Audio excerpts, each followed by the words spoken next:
Hi, this is Bryan Schaefer. If you're interested in hiring me to deliver some dynamic workshops at your next conference or internal corporate training, please let me know.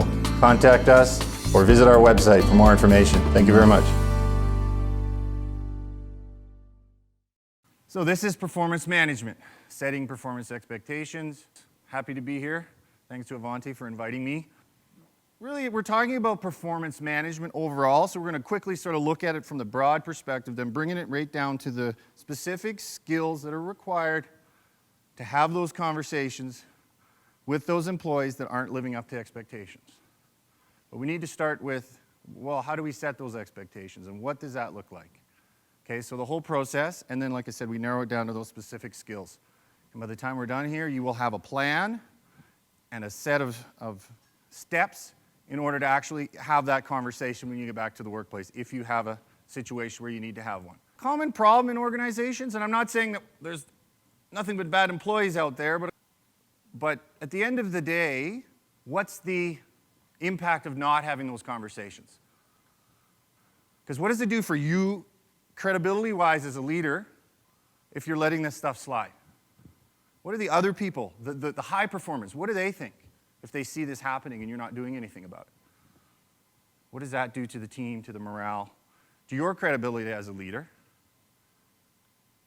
So typically what happens in organizations where this is going on, you'll lose the good people because they're frustrated, because they don't want to work in an organization of mediocrity where people can get away with things and nothing's done about it. I want to go to an organization where I can thrive and be successful and work with others that are of the same mindset. There's goal setting and performance expectations, so everybody understands what is expected of them, by individual, by role. Okay, and those are laid out and agreed upon by everybody in the organization. That's where we need to start, because what are you managing to? What are you course correcting from if people don't know what good looks like? So we need to do a good job of this.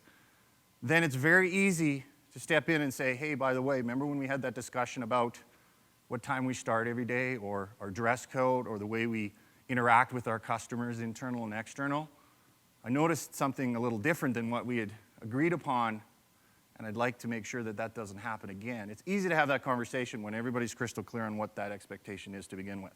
Then the ongoing, okay, you've been given the set of criteria in which to work from, now go and do it. And then it becomes on-the-job coaching and feedback. And then the last piece, and I'm sure we're all doing this, is performance review. This is one of the big messages I hope you take from this. We don't course correct employees once a year at performance review time. You see something going wrong, oh, performance review is coming up in 2 months. I'll just wait and we'll talk about it then. No, you deal with it immediately. If you've dealt with it immediately when it's come up, it's no longer an issue at the end of the year. And at the end of the year, it should really be a fun thing, almost. It should really almost be a celebration. Congratulations, you had a fantastic year. Yeah, there were some issues we had to deal with along the way. We had some great, open, honest conversations about those. I appreciate the fact that you were able to course correct, and you're a valuable employee. What does next year look like? Let's build some plans around what that looks like. That's what the conversation around annual performance appraisal should be. Yes, we got to document things in your system, and we got to check where your comp's going to be or whatever. That's part of the process. But the annual performance review, there really shouldn't be any surprises. You should know what to expect, because you received feedback along the way, so you know if you're on track or not.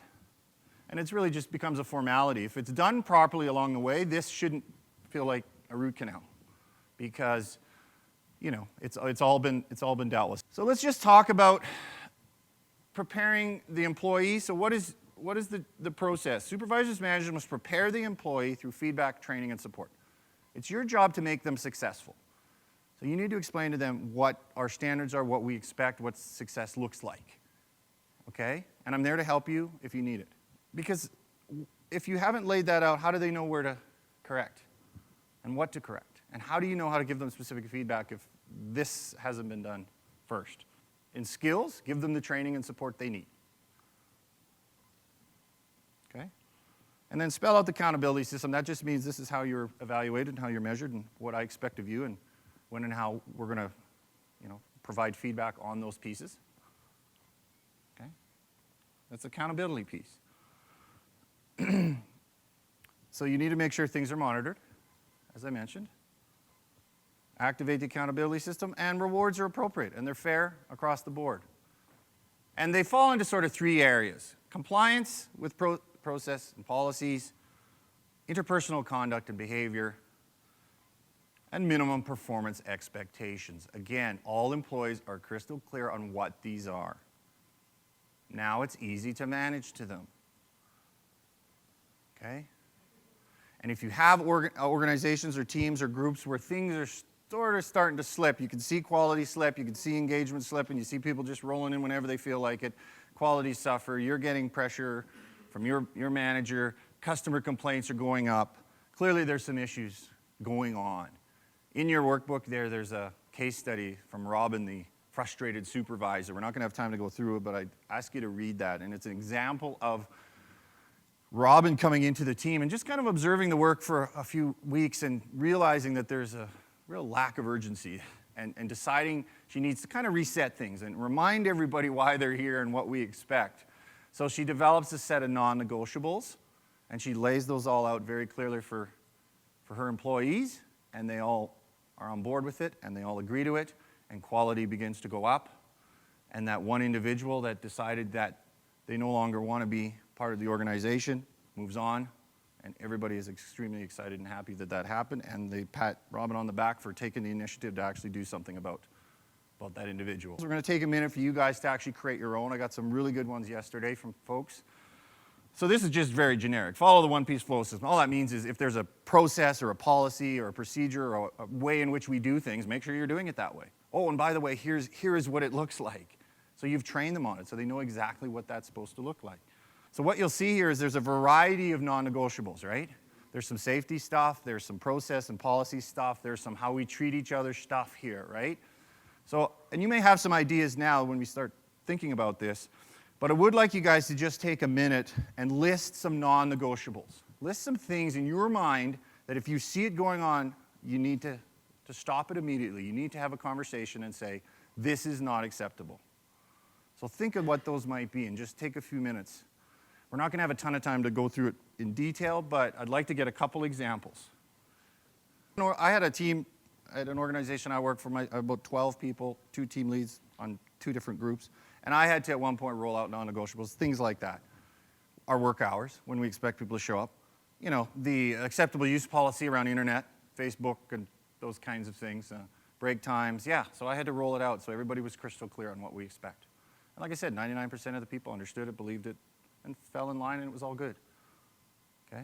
But now it's easy to manage that, right? Because we were all there when we talked about it, and if I'm still not seeing it, then we need to have a conversation. And it's easy now to have that conversation because we're very specific. You've given them the standards, they understand it and agree to it. You've given them the training and support that they need if they're not up to where you need them to be skill-wise. And now they're expected to go out and do their jobs. This particular skill works only under 2 conditions. First of all, you have to actually be their direct supervisor. You can give feedback to coworkers, you can give feedback to your boss, but that's a different conversation. You're not going to use harnessing skills on your boss, okay? But you can certainly give feedback to coworkers and so on. But this is really, this is about a commitment to improve immediately, or there are consequences. I mean, that's ultimately the conversation.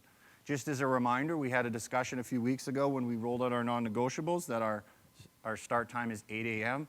and that our breaks are 20 minutes, whatever they are. And I've noticed over the last few weeks that you've been taking 35-minute breaks and showing up at 8:45. Yeah, so that's the conversation you have. So you listed there, you're not telling, they're telling you. This is your problem, not mine. So don't get the monkey on your back after you've had the conversation. Okay, this is some behavior that I've observed that we're not going to allow to happen, and you are aware of that, and what are you going to do to fix it? And this is the other piece that's really key. Be willing to follow through on whatever it is. So if it's, thank you for making a commitment, I'm going to keep an eye on things for the next 2 weeks, and we'll chat again then. Or if this continues, this is the next step. And then when it comes to that, you actually do it.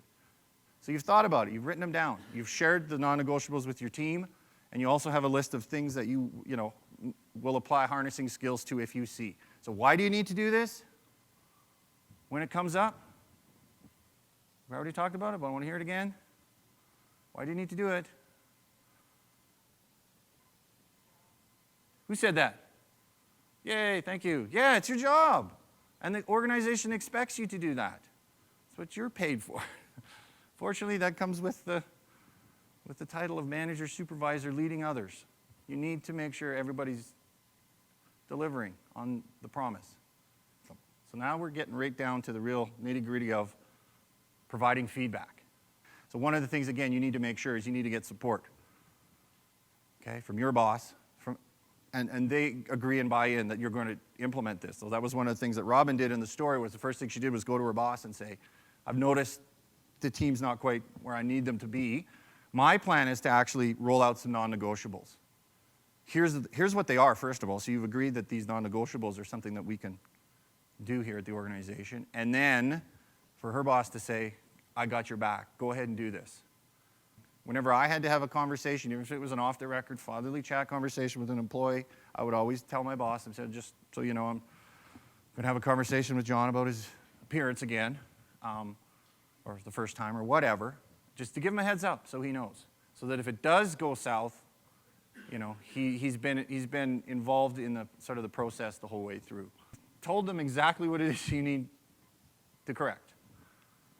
If unfortunately folks don't want that, and they've made the decision that they're not going to comply, or other issues come up, then you may have to go down the road of progressive discipline, whatever that is. Again, know what this is in your organization. And you've chatted with them up here so they know. I'm going to check back in 2 weeks. Hopefully things go well. But just so you know, if I'm not seeing improvement, unfortunately the next step is going to be a written warning or a verbal warning or whatever it is. The employee needs to know what that is. So then, when they have the next conversation, no surprises. And plan the conversation. Think about it. And then at the bottom it says, what could go wrong? You know, what are some things that you need to think about when you have the conversation? But again, the performance review, the annual or quarterly performance review shouldn't be the only time you discuss people's performance. So this is what the performance appraisal conversation should look like. We review the year, we look at your goals and what we set for targets and so on throughout the year. Maybe those changed a bit and we adjusted as we went.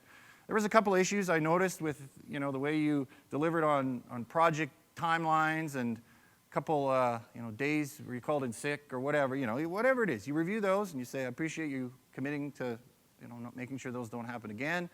And then you discuss the next year. This is what we have planned for this year. What are your goals? Where do you want to be in the organization? I'm here to help. What can I do to make you more successful? So if they choose not to, based on everything you've done correctly, then that's their decision. And at some point, they'll make that decision, and off you go. And you don't want those kind of people in your organization anyway, so that's fine. But it's a decision they've made. You've done everything you can. We never like having to let an employee go, and we always feel bad about it, which I understand. I've done it myself in my career, and it's definitely not a nice day. However, I don't feel bad if I gave them every opportunity to be successful. We had conversations. They knew what was expected. I dealt with things immediately. At the end of the day, it's their decision, so I can't feel bad about it. And that's fine. And guess what? When they walk out the door, the rest of the team will give you a round of applause. People don't leave organizations, they leave their boss, right? So if you're not doing this well, you will lose people, good people, right? So again, why do we want to do this? Because it's your job and because the organization expects it. Okay? We want high performers. In order to build a high-performing team, you need to address issues as they arise. Okay, just your name and the company you work for. Mike Smith, Gibson Energy. So tell me about your favorite session at the users conference this year. There's definitely been a few. I would say, though, that my favorite session was the performance management session put on by Bryan. It was an excellent session and taught me a lot about different ways of approaching performance management and different steps, and he was, I wish it was a little longer. It was actually very interesting. So I'm actually got his card to approach him for more information. So.